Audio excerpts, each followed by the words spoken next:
Super Dave here with another Super Dave review. This is the Super Dave Special Review. Super Dave here with a special review, a Marvel Legends retro figure, the Uncanny Spiral.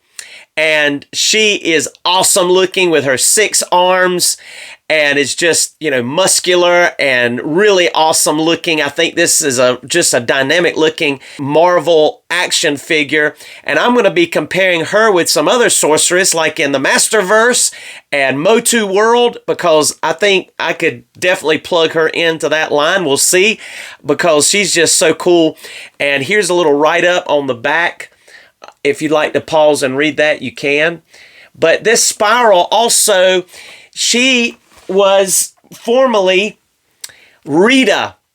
And here's a little put together of Rita that I made based on what I saw in some of the comics excerpts that I looked up. And she was a stunt double or a stunt woman, Ricochet Rita.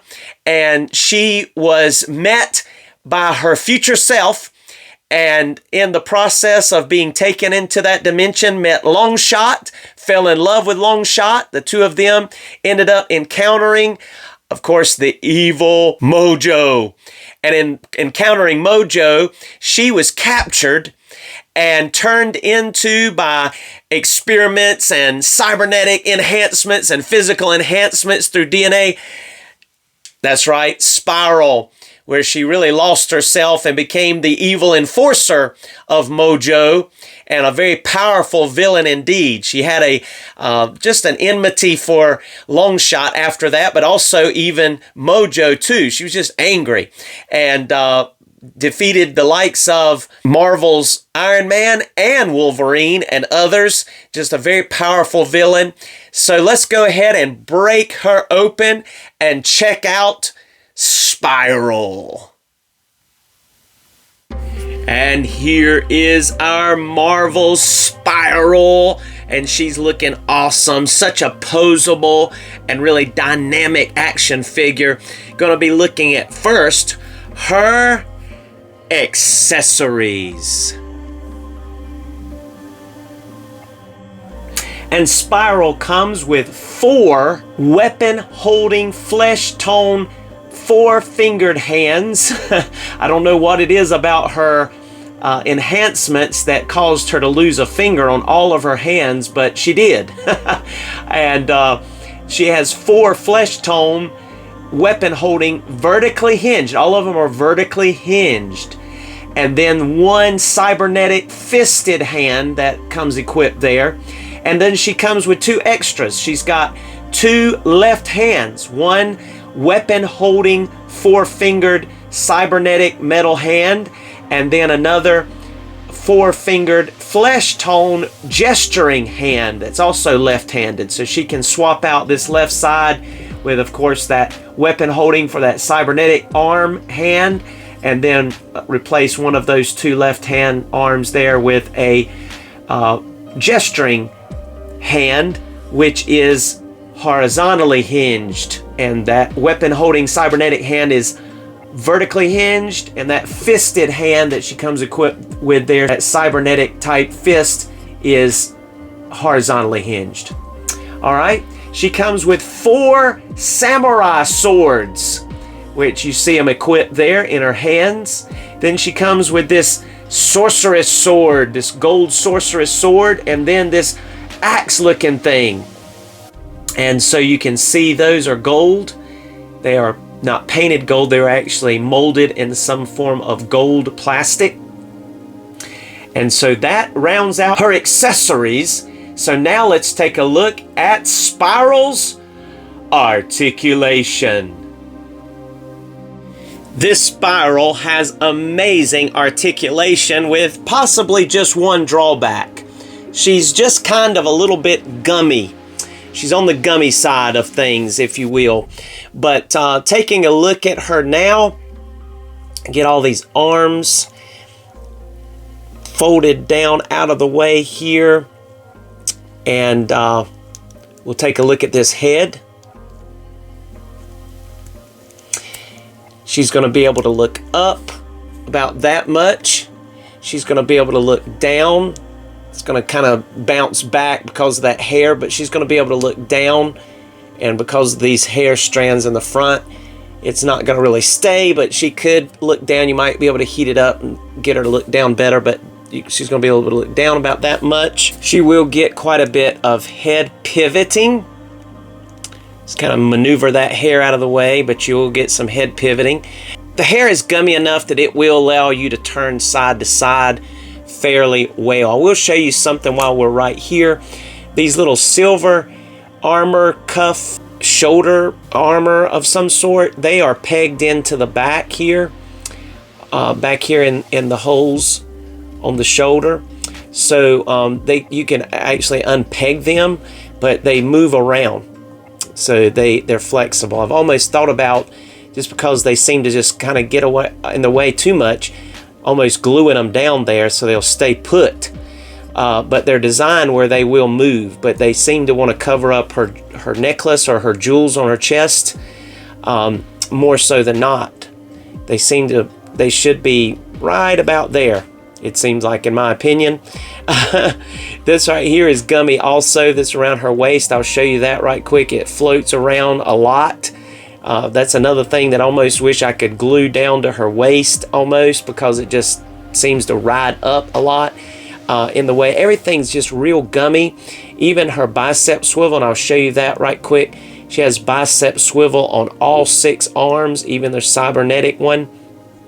And when you're trying to make sure you free that double jointed elbow, so you see there all of them have double jointed elbow, it starts to bend right here. See how it's bending because everything's just so gummy, even the peg that goes up in there.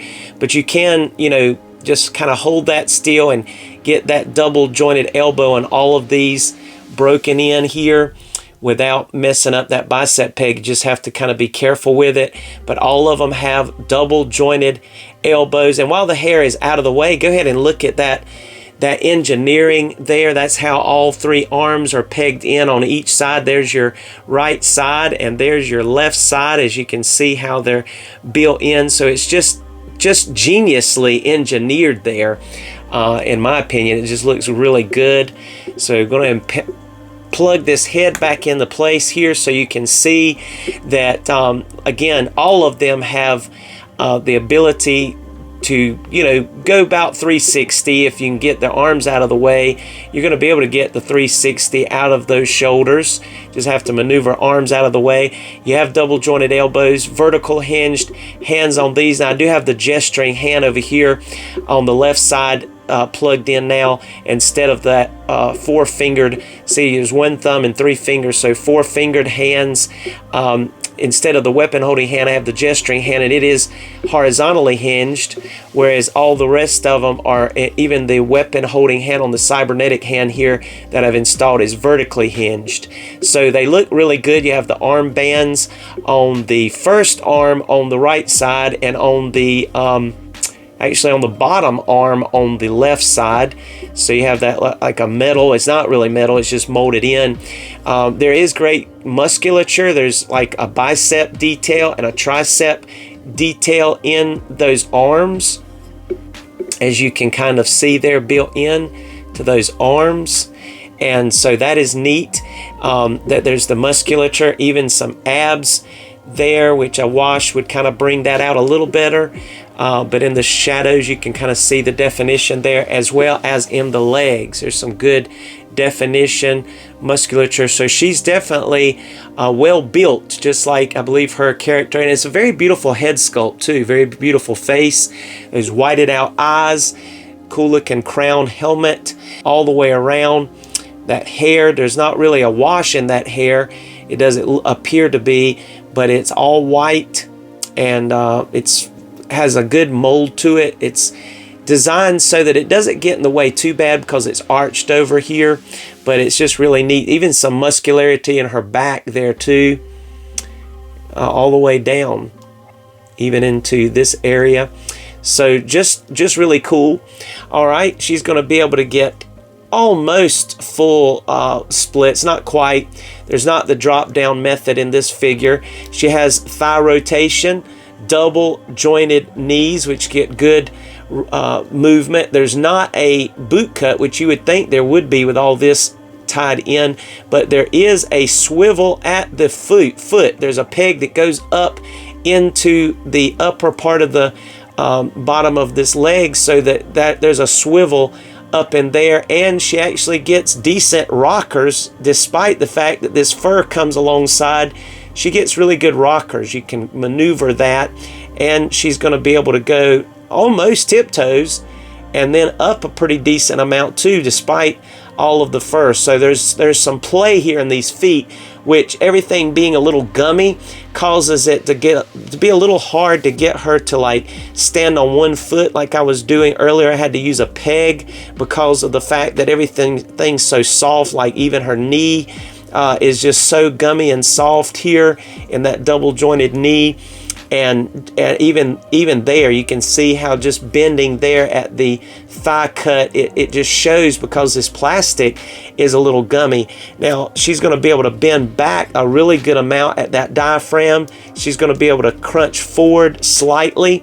And she also gets excellent side to side up there above her waist and in her bosom area. So that's just really good. She does not get a waist cut in the waist area here, but she does get the ability to turn side to side at that diaphragm joint. So excellent there. I mean, you can see how she gets, really good motion there, and even that feels a little gummy up in there in that joint. Hopefully it will hold up. But yeah, that would be my only complaint. I wish, I don't want it to be overly hard plastic, but it just feels a tad gummy in all of her plastic. So, and it's cold here, so it's not like it's hot and it's causing that, to be an issue. So I don't know, it's just unique or different a little bit on this to me compared to some of my figures. I mean, all of Marvel Legends are a little bit soft plastic compared to like Motu or even Masterverse somewhat figures and some of your other lines, but especially McFarlane, they have a kind of a hard plastic, McFarlane does, but she just seems to be a little extra gummy, which causes her to be a little bit loose in places, but it dynamically works though for her articulation for sure. Let's go ahead now and do some comparisons. And here you see our Spiral next to our movie kind of version of Logan or Wolverine, and then a comic version of Iron Man. She's kind of a mix in between, in my opinion. She almost looks a little bit more real to life in her features, her muscularity, and her face a little bit, but then also I understand with the plain kind of colors, tones, she's more of a comic, like most of these that come in these retro style packages are kind of more going for the comic book, motif look or whatever, comic book look or whatever. So anyway, there you see how she measures up. Now I have them kind of squatted a little bit. Let's go ahead and look at them side by side. And you can see that as far as head scale, she is a little bit shorter, but with all she's got going on with all of her arms and weaponry and the helmet, she can still hold her own even among taller figures.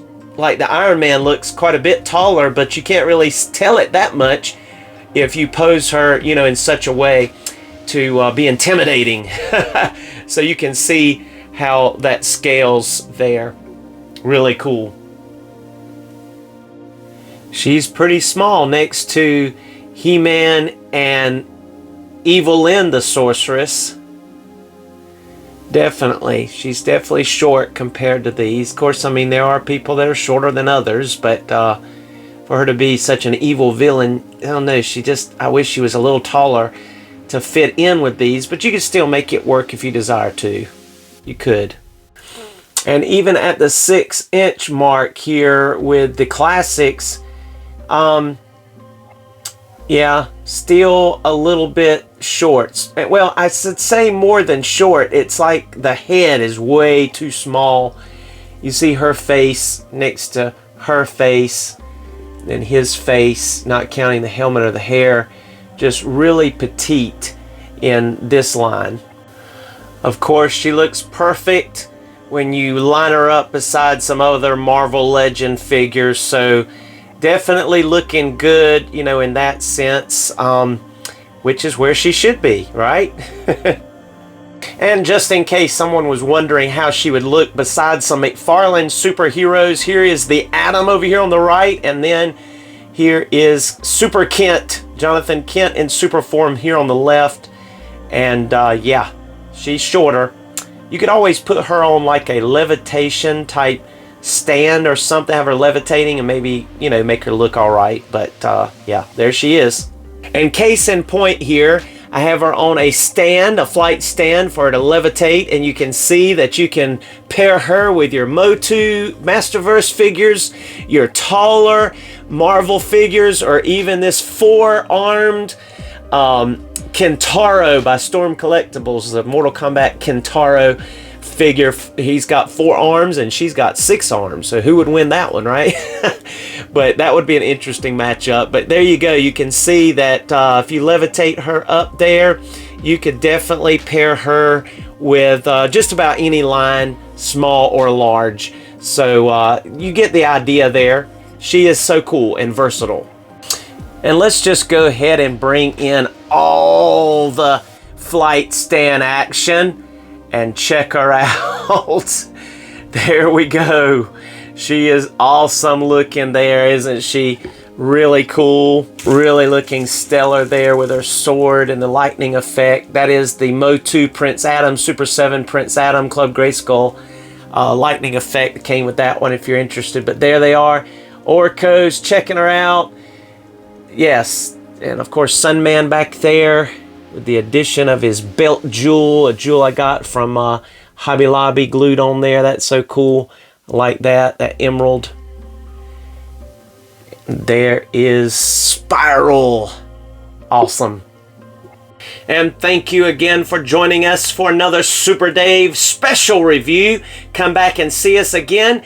And if you enjoyed this video, please like and subscribe if you've not done so. Really helps out the channel. And also comment if you have something to share. See you next time on another Super Dave review. Be blessed.